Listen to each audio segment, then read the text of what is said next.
Hello and welcome to the Sustainability Skill Set Podcast, a show where we explore careers in sustainability and the skills to help you succeed. I'm glad you're here. If you are passionate about sustainability and hungry to learn, you're in the right place. I'm your host, Louis DeMasso, a sustainability consultant and young sustainability professional learning right along with you. Today, I am honored to be joined by Shea Jameel, a sustainability leader with a track record of developing and implementing sustainability strategies for large multinational organizations. Shea is currently serving as Senior Director of Sustainability at Marsh McLennan, a professional services firm that advises clients on risk, insurance, and corporate strategy. Shea started her career as an environmental engineer, but has now gained experience across an impressive array of industries, including health and consumer packaged goods, real estate, hospitality, and chemical manufacturing. In this episode, we dove into Shea's career journey. She shared the story of how she transitioned into sustainability work from a background in engineering.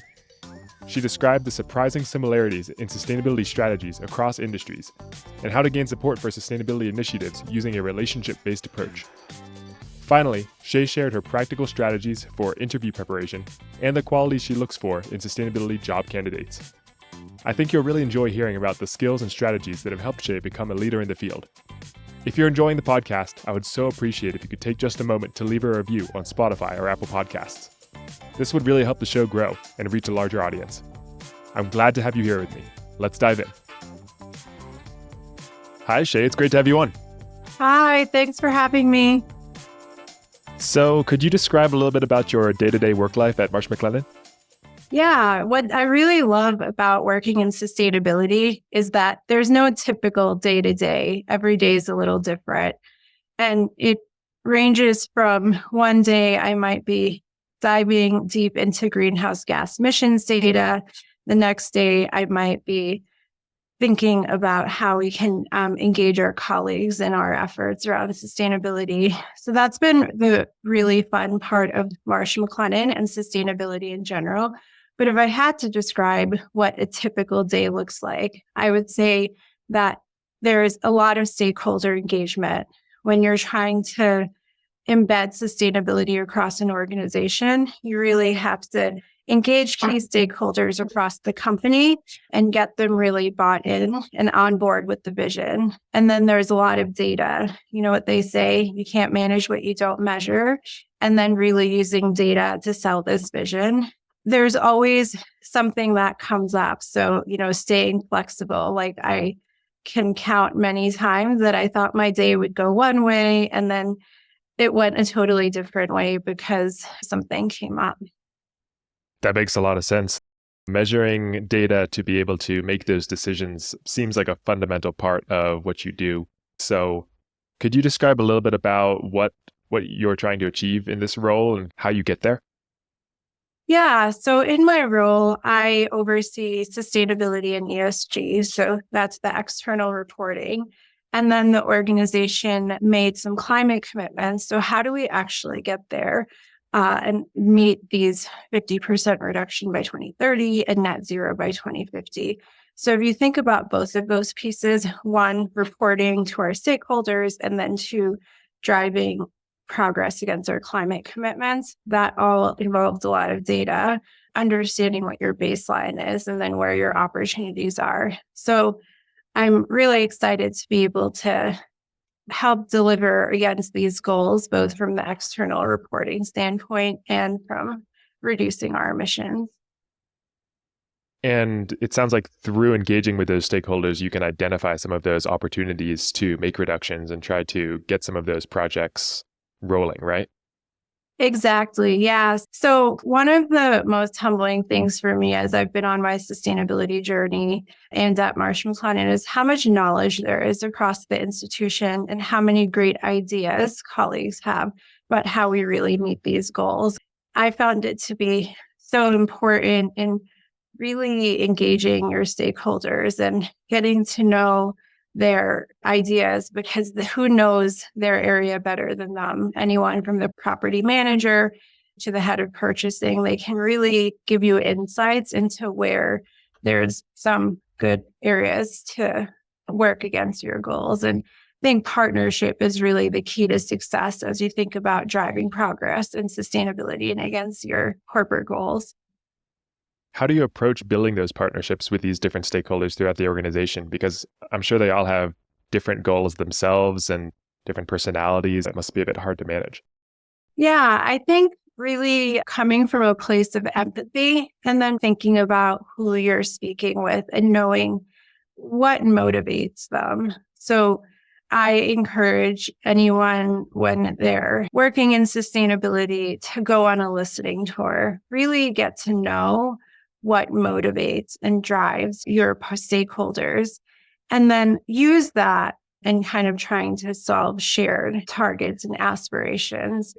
It's pretty unique. I would say there's not necessarily a one size approach you can take for everyone, but I think knowing who you're speaking with and what resonates with them. So, for example, if you're working with your head of finance, really focusing on what's the savings, what's the financial benefit. If you're working with your operations teams, how is this initiative going to streamline their operations? And that shows one, that you're listening. And then, you are really being a partner. You're not just coming in and giving yet another item on the to-do list. And then it also, shows that you have really great intuition for what drives the business. I can tell you put a lot of thought into these relationships, and I'm sure it shows in the outcomes that you are able to drive. Yeah, I think so much of sustainability is relationship based. I think we all want to move our organization to be more sustainable. We all want to reduce emissions, reduce waste, but we all have so much on our plate. So I think having those solid relationships and really kind of working together, I find has been what's driven a lot of success in my career. Since at the end of the day, we're all people. And so much of this work is really leaning into those motivations. That's great. Is that people management and building those relationships with stakeholders one of the biggest challenges or things that you're working on in your role, or are there other big challenges you face? I wouldn't call this a challenge, but just getting to know a new company always takes time. So I would say I've been spending a lot of time really getting to know the organization and understanding who are the right stakeholders, which has been a lot of fun. It's always like a fun part of the job. You learn so much when you do this, but I do think, it's important to take the time to be able to do that when you're new to an organization or a role, or even if you've been in your role for a while. There's always someone new out there, and it's important for, you to really get to know your organization. It sounds like building those relationships is actually one of your favorite parts about the role. Is that right?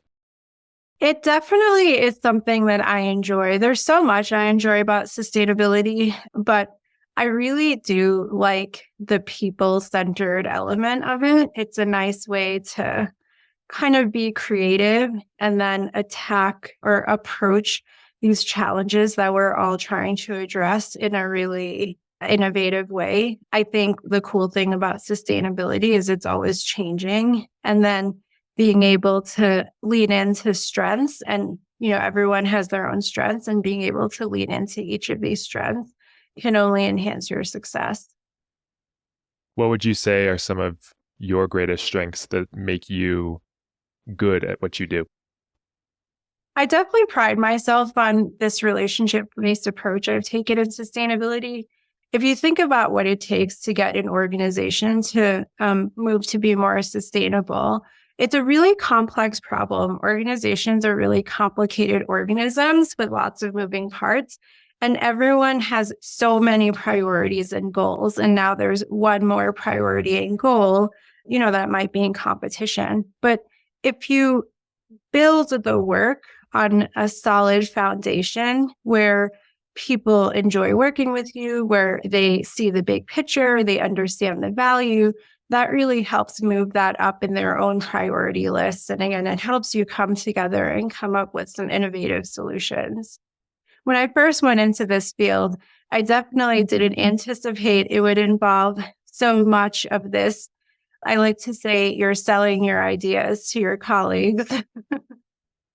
The other Absolutely. thing I'll say, I started my career and my training as an engineer. So having that solid foundation in data is something that I think has helped me, even though I'm not as in the weeds in data as I used to be when I was early career. Being able to lean back on the data piece is something that's really helped me throughout my career. And I've always had an interest in finance. Personal finance is one of my hobbies. So I found that being able to speak that language can help me win over some skeptics who might think that sustainability is too expensive or there's not necessarily a short-term benefit. So being able to really lean into my interest in finance as well. Could you dig into that a little bit more and describe about how data or even finances are used in promoting your initiatives and getting things done in sustainability? Yeah. So I had a couple experiences where I learned quickly that if I wanted to get the buy-in of a key decision maker, I shouldn't lead with the environmental benefit. I mean, they care about the environmental benefit, but I learned quickly that the savings are what would pique their interest. So there I was able to use data with, partners, like this was a shared effort, and identify areas of investment that would lead to savings and then be able to quantify that using an ROI. So being able to really use data to uncover where there's some quick wins and then telling that story, leaning on what are cost savings and operational savings, and then the environmental savings are the cherry on top. I had that experience pretty early in my career, and that really kind of shaped me as I moved forward and found that, for some audiences, that's the way to go. I had a very similar experience coming to understand that making the business case for sustainability and environmental initiatives is so important.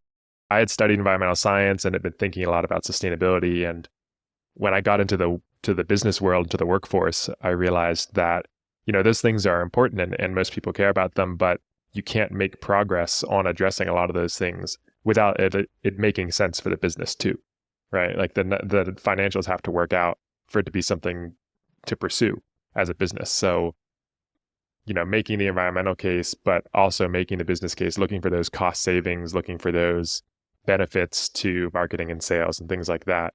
That was one of the big things that I had to learn and pick up was the business side of things. Yeah, I have a similar background, science engineering, and this is definitely not something we teach you in school. And you're right. In the end of the day, the business case really is so important. And being able to learn how to make an effective business case, I think, is something that can really help sustainability professionals move the needle. Absolutely. And it doesn't even have to be something that disillusions you to say like people don't care about the environment or anything like that. But it's just that even if you care, you can't move forward with an initiative if it's going to wind up costing the business so much that it's going to bankrupt the business or just, you have to be able to chart a clear financial path forward to be able to make progress on these things as well. Right. Yeah, exactly. So I know you described your engineering background, and I thought it was really interesting how you moved from an environmental engineer into a sustainability analyst and then now into director level sustainability positions in your career. Could you describe a little bit about that trajectory? So when I was, pursuing my education, I didn't even know that corporate sustainability is a job you could do. But I knew that I've always loved math and science and the environment. Environmental engineering really seemed like it checked all the boxes. And in my education, we got exposed to a lot of sustainability topics. I remember one of my favorite classes was Intro to Green Buildings, but it was, really quite engineering focused. When I graduated, it made a lot of sense to go into the workforce as an environmental engineer, where I did a short stint as a regulator, and then I moved over to a chemical company where I was responsible for managing their environmental compliance, which was great. I got to work in the field I studied in. It was a great job. I learned a lot. But I felt that it didn't really allow me to be creative. When you're doing compliance, there's the rule, and then there's what you need to do to meet the rule, and then show that you've met the rule. So I was really hungry for some creativity and outside the box thinking. And it just so happens that my company at the time started getting a lot of questions about sustainability from their customers.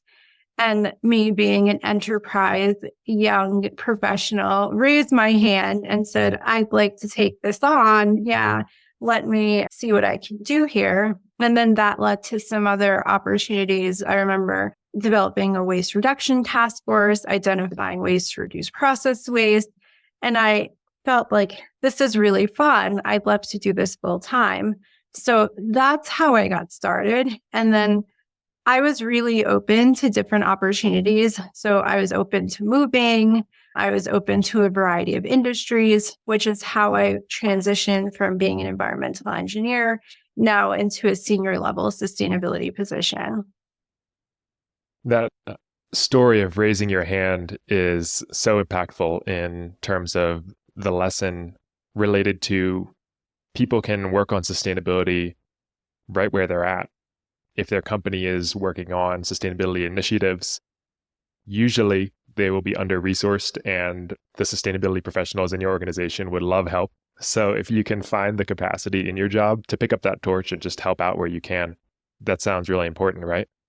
So important. I'm a huge believer that every job is a sustainability job. You hit the nail on the head. Sustainability teams are really lean and mighty teams, and there's so much work to be done. If you think of the types of challenges we're trying to solve, we need all hands on deck. So if you're interested in sustainability, I really, encourage folks to look for where there's opportunities, share your ideas, raise your hand, and really don't feel like you need to have sustainability in your title. We need everyone working on sustainability to be able to move the needle and get to where we need to be.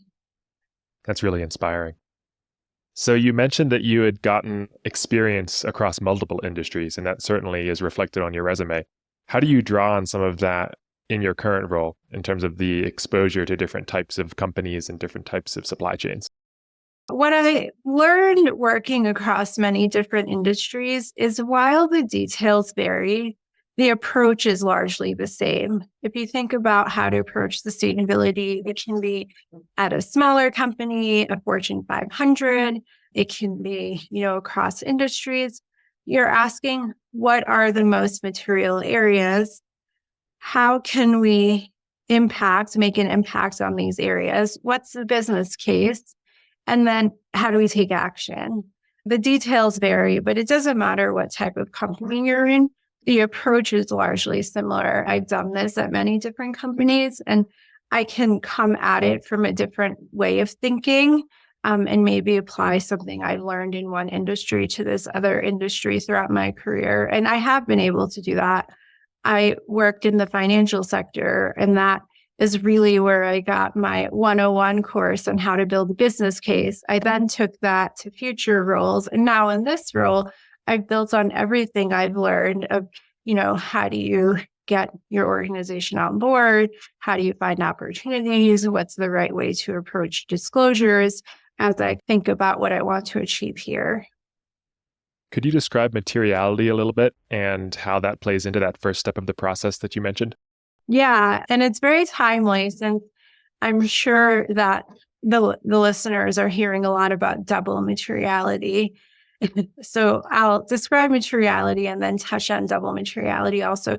So it's this idea that there's impacts that a company has on society, different stakeholders. So if you think of what materiality means, some of the questions are like, who are your stakeholders? Depending on what your company is, that can range to your communities, your employees, your suppliers. And then for a range of ESG and sustainability topics like climate, water, waste, thinking about how you impact those different topics. So if you're a large manufacturer, your materiality assessment would take a look at, what are your impacts like in your communities or in your supply base? And then that's called impact materiality. So that's looking at how an organization impacts the outside. The other lens, which is where double materiality comes in, is financial materiality. So how do these topics, these ESG topics like climate change, diversity, how do they impact the business? And then which of these topics may have a financial impact? The new way of approaching materiality is looking at both. So not only how does the company have an impact outside, but are there financial impacts as well, which has really been driven through the European Union. And, by going through this exercise, it really allows organizations to focus on what are the top priorities. If you think of sustainability, it's an alphabet soup and there's new acronyms coming out every day. You can start feeling like you're trying to boil the ocean, but using this type of assessment can really help you hone in on what are the really key priority areas for you to focus your efforts on as an organization. So it sounds like you use materiality assessments to determine the priorities that you'll focus on with your team, right? Because you can't do everything at once. Exactly. Yeah. So we're undergoing that process now, and I'm really excited to be able to, see the outcome and use that as a roadmap as I think of what are the future plans and strategies. And I believe action was the third step you mentioned in the process in terms of the sustainability journey that any industry or company within it faces. You do the materiality assessment, you engage with stakeholders, you collect the data, but it all leads to trying to actually implement projects that'll move the needle on sustainability, right? Exactly. And that's where it all comes back to the relationships. So you mentioned this earlier, sustainability teams are lean and mighty. We, aren't the ones that will be implementing all of the different projects. But what we can do and what I see our role as this field evolves is identifying those material topics, developing that strategy, identifying the levers, and then working with the business, these stakeholders that you've built out these great relationships with to build an action plan, whether that's budgets, whether that's phasing, whether that's, even identifying the projects or the partners to then start to execute. That's really interesting. And I love that you pointed out that the sustainability method in terms of driving change within an organization is pretty consistent across different industries. And it's something that somebody who's only worked in one industry might not have the perspective on, but since you've worked across so many, you can clearly see that. Yeah, I think it's been a learning for me as well as I've grown in my career that every time I've hit a new industry, the approach was largely similar. And I think it goes back to, at the end of the day, all of these organizations are run by people and we kind of tick in the same ways, if that makes sense. So if somebody is passionate about sustainability and hearing this and excited about trying to do this type of work, how would you recommend they get started in terms of getting into a career in sustainability? What kinds of skills might they want to develop, or what kinds of approaches might be best? Yeah, so I think if it's someone who is just getting ready to go to school, my advice would be you can take two paths. Now, when I was in college, there wasn't really a business or sustainability degree. Most people either studied business or environmental science or environmental engineering, and that kind of led to sustainability. Now you're starting to see sustainability or sustainable business degrees. So that's one approach. That way, you have the benefit of being trained through your education and getting exposed to a lot of these topics. But that's not the only way. Another way is, again, raising your hands at your company. Take a look at your company's sustainability report. A lot of companies publish sustainability reports where they outline what their goals are, their priorities. I'm sure you'll be surprised that there's quite a few of them that your day-to-day work is involved in. Like I think everyone is involved in greenhouse gas emissions reductions, really get to know what's in that report and what those priorities are, and then raise your hand for projects or think about ideas that you have and reach out to that sustainability team. I think the other thing that I've recently done is I've joined my local community sustainability advisory council, which has been an eye-opening experience to kind of look at it from the government side, the public policy and sector side.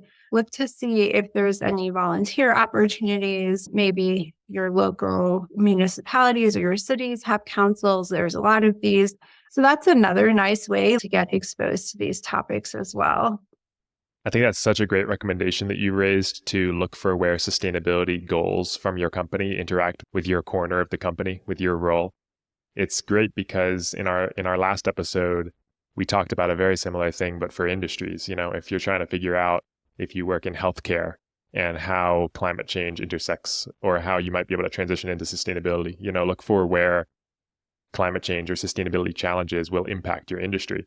But it can work within a company too. If the company has a climate goal, such as net zero or a waste reduction goal or a water goal or something, you can look for where those goals interact with your role and how you can have an impact on helping the company meet them, right?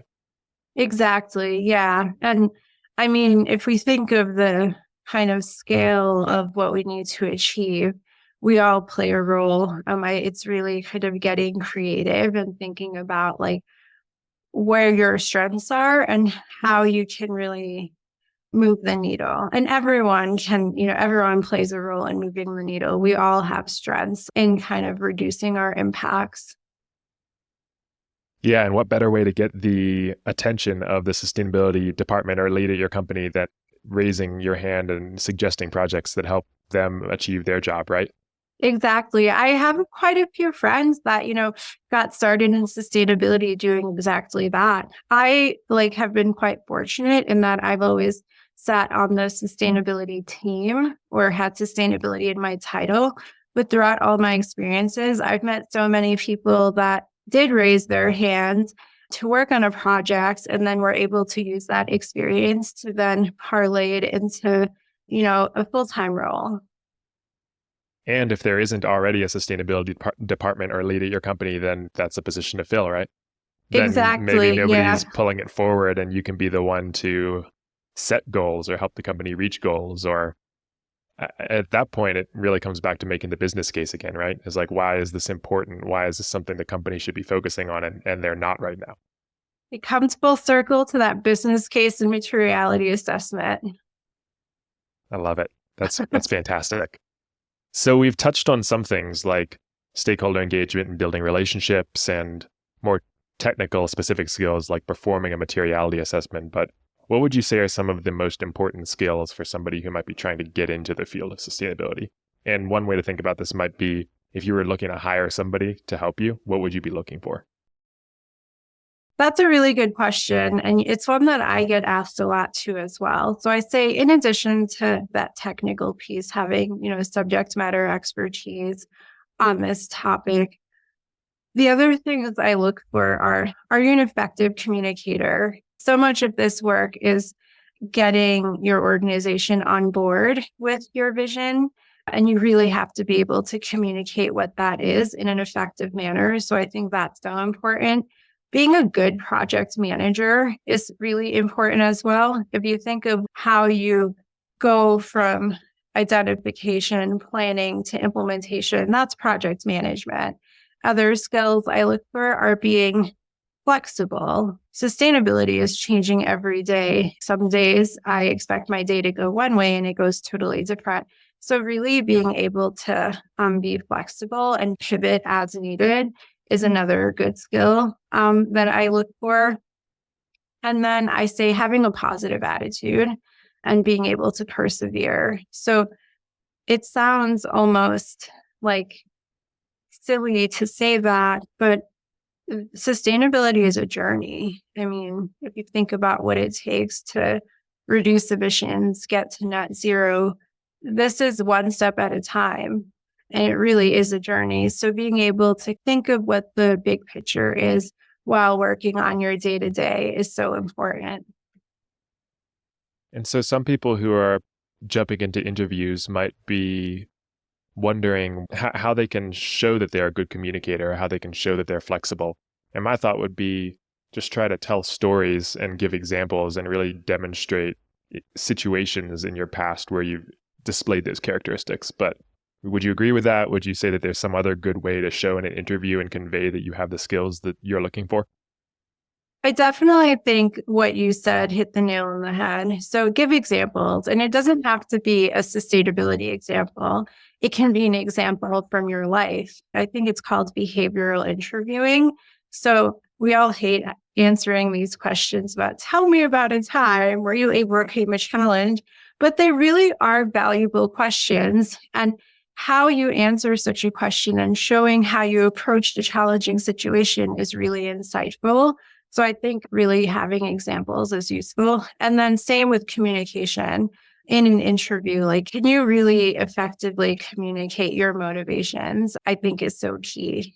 And being able to hear how you addressed questions or, your approach that you take is really important. So after listening to this episode, people can go and think of a story where they were a good communicator and try to get that down and rehearse that. They could think of a time when they've managed a project and maybe achieved an outcome that was impactful and get that down. And maybe a time when they were flexible or had to adapt to a new situation. If they can bring those three stories and examples to an interview, maybe they'd be better prepared for that sustainability interview, right? Yeah, I think that's right. And I think what I did in my earlier career is I would practice interviewing my husband, who wasn't my husband at the time. He would just ask me interview questions, like off the wall ones. Like, I think he's definitely asked me some of these Google questions. If you get shrunken to the size of a penny, how do you jump out of it? And the point of that was because you never know what you're going to be asked, but you don't want to look caught off guard. So I recommend doing interview prep. Find a friend or someone that you feel comfortable with and really kind of think about like how you can build confidence. So much of it is confidence as well. Building that confidence in yourself is the other piece of advice I'd give in interviewing. And then like being prepared to handle questions that you didn't expect. And then thinking about those good situational examples, because anyone can say that, yeah, they're good at adapting. But then if you can't give me a good example of the time you've adapted, it's hard for me to believe, are you really good at adapting? Absolutely. Absolutely. Well, that's really helpful and actionable for people who are looking, because I know that sustainability interviews can be a challenge and tough to prepare for. So, And I think, of course, read the company's sustainability report. So if you're interviewing for a company, definitely really understand what their priorities are. Get to know the company outside of sustainability. It all comes back to the business case, like where is their business going? And really think about what really impressed you about the company.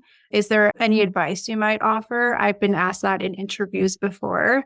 What would you improve in our disclosure? It's always a sensitive topic, but what they're looking for is, have you read the disclosure? Do you have knowledge of kind of what best practices are? Doing your homework is what I would say. Like, treat an interview like you would treat an exam, and put some time into doing that research and that prep. that's great. I can really see how that would help you stand out. So I'd like to explore one more topic. We talked earlier about your breadth of experience across many industries and how that's a strength in your current role. I wonder also if focused attention to a particular industry throughout your career gives you an advantage because you really know that industry well. Could you speak to that trade-off? Would you recommend people get more of a breadth across industries or focus on a particular industry, or is there any reason why you'd choose one or the other? That's a really good question. And I think there's benefits to both. So having really focused attention in one industry is one way to grow your sustainability career for sure. And the benefit is you become a really deep expert and thought leader in that space. You start to build a reputation. Industries tend to be really small, so you get to meet the key players, and that's one way to grow. I would say, depending on your industry, that might lock you to a certain geography. So let's say you pick, I don't know, tech. A lot of those jobs are in California, which is fine. California is a great place to live, but it's something that is a personal question. That's not to say that you can't pivot. You can definitely pivot. The breadth approach is also another approach, and it, I think, just comes down to personal preference. So there, you might not gain the same really deep, intimate knowledge of one vertical, but you get to see lots of different industries. And we know that sustainability is always changing, and every industry needs to play its part. And it does provide a bit more flexibility depending on your own personal situation. So let's say you're maybe more open to moving, or you have some personal reason that you need to maybe make a move. Being open to different industries provides you that personal flexibility. So it sounds like if you want to look back at your career and you're trying to transition into a sustainability role, then you might think about whether or not you have a breadth of experience across many different industries or roles. If you've kind of jumped around between different types of positions and things, then you can describe how your experience across those roles is a strength because you can understand kind of the way different parts of a company think. But if you have more focused attention in your career, you've had the same types of roles over and over, then you can try to describe how you've curated this deep understanding of a particular industry or a particular company or a particular role within a company. Would you say that's a fair approach? I think that's definitely a fair approach. And I also think it's good to highlight your journey and your strengths, but I also wouldn't let yourself get too hung up on that. Kind of build on, if you're making a transition, where there's overlaps. Like there's so many now. We're seeing, a lot more reporting standards come out as an example, and reporting's moving from voluntary to regulatory. There's such a great opportunity for accountants and controllers to now explore a career in being an ESG controller. And here, being able to lean heavily on your experience with SEC reporting or process and controls is a really nice way to differentiate yourself in that type of job. There's so much need and opportunity in decarbonizing supply chains and having more sustainable supply chains. If you have deep knowledge of purchasing and strategies and how to build these supplier relationships, really emphasize that if you're looking for a supplier sustainability role. I really like that advice. That's wonderful. Well, Shea, thank you so much for your time today and for sharing all of your insights. There's been a lot of really actionable steps that have come out of this episode, and I know I have learned a lot and I've enjoyed speaking with you. Yeah, thank you for the time, and happy Halloween. Happy Halloween. For those listening, I hope you enjoyed this episode. If you have a moment to rate and review this podcast, wherever you're listening, that would mean so much to me and would really help the show grow. I hope you join me next time for the Sustainability Skill Set Podcast.